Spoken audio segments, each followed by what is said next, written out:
Praise the Lord friends. இன்றைக்கி நம்ம தியானிக்கக்கூடிய வசனம் நீதிமொழிகள் 24வது அதிகாரம் 21வது வசனம். என் மகனே, நீ கர்த்தருக்கும் ராஜாவுக்கும் பயந்து நட, கலகக்காரரோடு கலவாதே.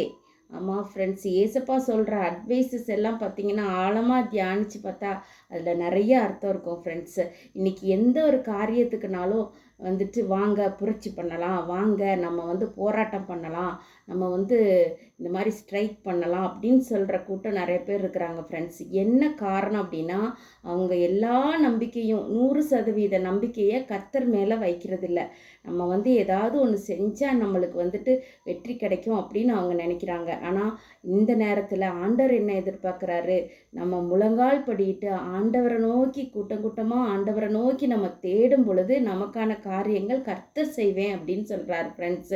நம்ம சுய முயற்சியில் போகாமல் கர்த்தருடைய ஆவியானவரோட பலத்தில் நடக்கணும் ஃப்ரெண்ட்ஸ்.